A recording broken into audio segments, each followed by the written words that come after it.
নমস্কার বন্ধুরা, welcome to ইউনিকন। তো বেশ কিছুদিন আগের কথা, কয়েক বছর আগের কথা, যেখানে কিন্তু খেলা হবে এই স্লোগানটা পশ্চিমবঙ্গে খুব ভাইরাল হয়েছিল এবং সেই স্লোগানটি এখন চেঞ্জ হয়ে গেল খেলা হবে না। যেখানে 18 তারিখের একটা বহু প্রতীক্ষিত ডার্বি সেটা ক্যান্সেল করা হয়েছে, ইস্টবেঙ্গল মোহনবাগানকে 1 পয়েন্ট করে দিয়ে দেওয়া হয়েছে। ফলে কিন্তু আজকের এফসি গোয়া এবং শিলং লাজং ম্যাচটার পর, যেই ম্যাচটা 1-1 গোলে ড্র হলো, তারপর কিন্তু মোটামুটি ডুরান্ড কাপের গ্রুপ স্টেজ আর কি কমপ্লিট হয়ে গেল। কোয়ার্টার ফাইনালও নিশ্চিত হয়ে গেল কোন দলের সঙ্গে কোন দলের হতে চলেছে, সেইগুলো তোমাদেরকে এই ভিডিওতে জানাবো এবং কোন কোন দল কোয়ার্টার ফাইনালে কোয়ালিফাই করলো সেই তথ্যও তোমাদেরকে দেবো।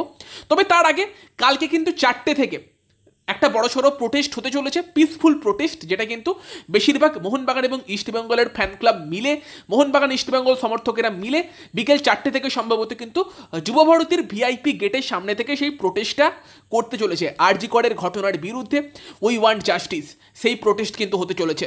তো সেখানে হ্যাঁ, খেলা বন্ধ করে দিয়েছে তো কি হয়েছে, 65,000 দর্শকের শব্দব্রহ্ম উই ওয়ান্ট জাস্টিস সেটা তারাই শুনতে চায় না বলে হয়তো দর্শকদের মাঠে যাওয়া থেকে আটকেছে। ডার্বির মতো একটা ম্যাচ, যেটা বাঙালির আবেগের একটা ম্যাচ, সেই ম্যাচ ক্যান্সেল করেছে। তবে ম্যাচ ক্যান্সেল করলেই যে প্রতিবাদের ভাষাটাকে চাপা দেওয়া যাবে সেটা কিন্তু না। অনেক সমর্থক যারা কিন্তু সারা রাত জেগে টিকিট কেটেছে, কে কোথা থেকে টিকিট কেটেছে, কে ব্যাঙ্গালোর থেকে উড়ে এসে খেলা দেখতে আসবে, তারা তাদের সময়ের কোনো দাম দিল না ডুরান্ড কমিটি।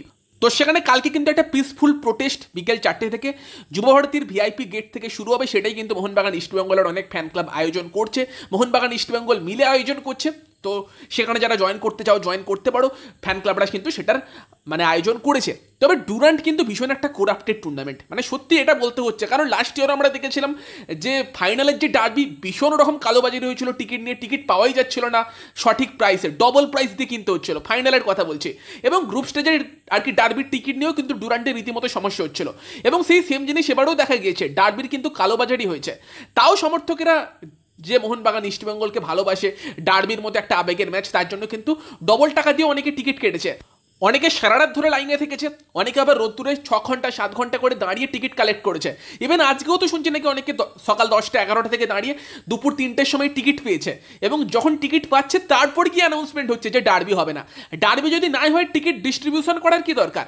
যতই বলা হোক যে টিকিটের টাকা ফেরত দিয়ে দেওয়া হবে, কিভাবে দেবে? সবার টাকা কিভাবে ফেরত দেবে? যারা অনলাইনে কেটেছে মনে হয় না তারা কনভেনিয়েন্স ফি যেটা দিতে হয় সেটা ফেরত পাবে।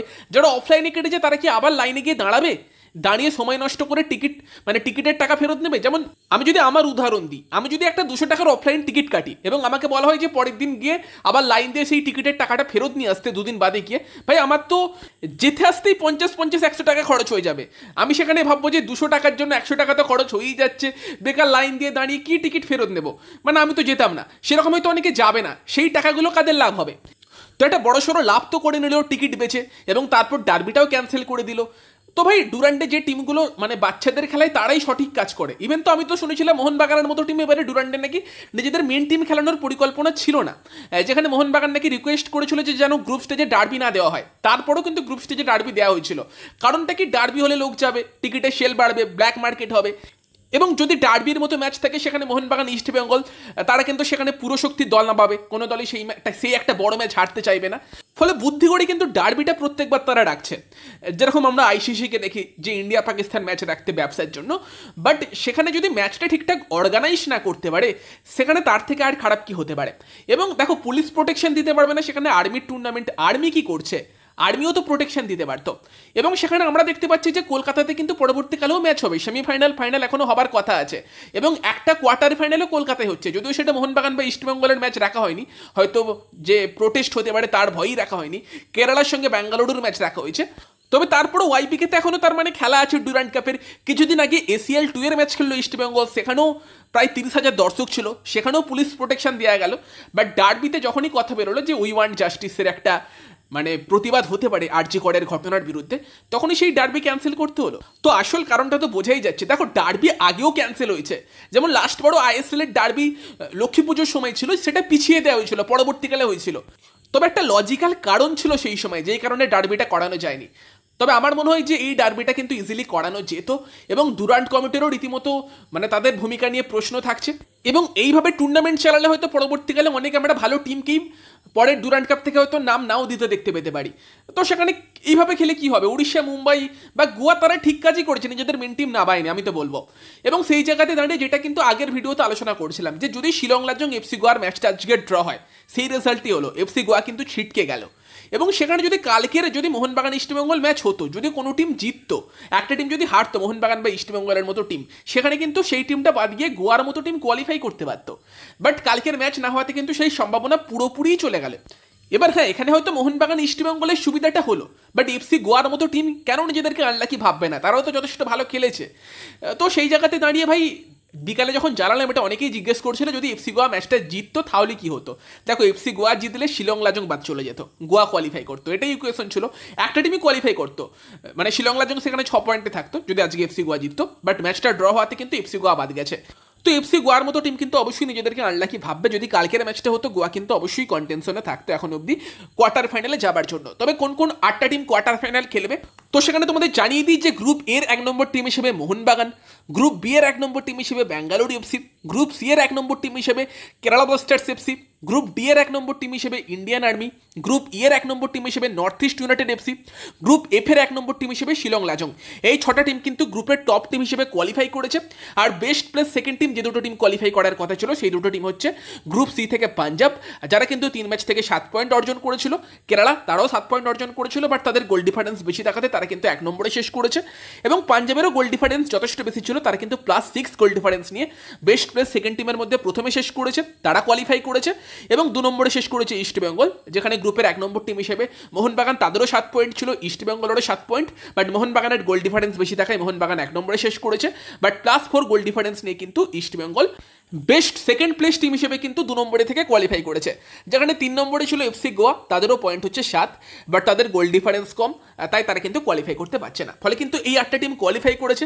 এবার যদি আমরা নকআউট ম্যাচের কথা বলি যে কোয়ার্টার ফাইনালের ম্যাচগুলো কবে কবে হবে, দেখো আমি তো পার্সোনালি ভাবছিলাম যে মোহনবাগানের ম্যাচটা 21 তারিখ করাতে পারতো, 21 তারিখ আর 23 তারিখ দুদিন মিলে কোয়ার্টার ফাইনালগুলো হবে।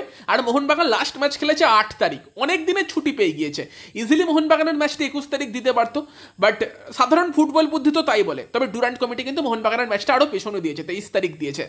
মানে যদি মোহনবাগান ফাইনালে যায় 8 দিনের মধ্যে 3টে ম্যাচ খেলতে হবে, যেখানে মোহনবাগান এতদিন রেস্টে আছে, ইজিলি 21 তারিখ কিন্তু মোহনবাগানের ম্যাচটা দেওয়া যেত, পার্সোনালি আমার যেটা মনে হয়।